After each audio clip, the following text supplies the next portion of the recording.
An extract about seeing the truth versus the source of the truth from chapter 1 of What the Buddha Taught, written by Venerable Walpola Rahula. To the seeker of the truth, it is immaterial from where an idea comes. The source and development of an idea is a matter for the academic. In fact, in order to understand truth, it is not necessary even to know whether the teaching comes from the Buddha or from anyone else. What is essential is seeing the thing, understanding it. There is an important story in the Majjhima Nikaya, Sutta number 140, which illustrates this. The Buddha once spent a night in a potter's shed. In the same shed, there was a young recluse who had arrived there earlier. They did not know each other. The Buddha observed the recluse and thought to himself, "Pleasant are the ways of this young man. It would be good if I should ask about him." So the Buddha asked him, "O Bhikkhu, in whose name have you left home? Or who is your master? Or whose doctrine do you like?" "O friend," answered the young man, "there is the recluse Gotama, a Sakyan son, who left the Sakya family to become a recluse. There is high repute abroad of him that he is an Arahant, a fully enlightened one. In the name of that blessed one, I have become a recluse. He is my master, and I like his doctrine."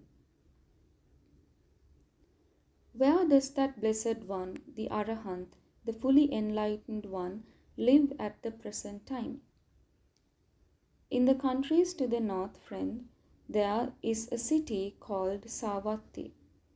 It is there that that blessed one, the Arahant, the fully enlightened one, is now living. Have you ever seen him, that blessed one? Would you recognize him if you saw him? I have never seen that blessed one, nor should I recognize him if I saw him. The Buddha realized that it was in his name that this unknown young man had left home and become a recluse. But without divulging his own identity, he said, "O Bhikkhu, I will teach you the doctrine. Listen and pay attention. I will speak." "Very well, friend," said the young man in assent. Then the Buddha delivered to this young man a most remarkable discourse explaining truth, the gist of which is given later.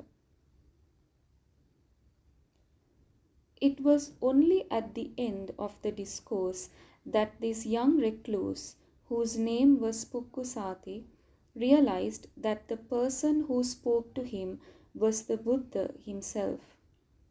So he got up, went before the Buddha, bowed down at the feet of the Master, and apologized to him for calling him friend unknowingly. He then begged the Buddha to ordain him and admit him into the order of the Sangha. The Buddha asked him whether he had the alms bowl and the robes ready. A bhikkhu must have 3 robes and the alms bowl for begging food. When Pukkusati replied in the negative, the Buddha said that the Tathagatas would not ordain a person unless the alms bowl and the robes were ready. So Pukkusati went out in search of an alms bowl and robes, but was unfortunately savaged by a cow and died. Later, when this sad news reached the Buddha, He announced that Pukkusati was a wise man who had already seen truth and attained the penultimate stage in the realization of nirvana, and that he was born in a realm where he would become an arahant and finally pass away, never to return to this world again. From this story, it is quite clear that when Pukkusati listened to the Buddha and understood his teaching, he did not know who was speaking to him or whose teaching it was. He saw truth. If the medicine is good, the disease will be cured. It is not necessary to know who prepared it or where it came from.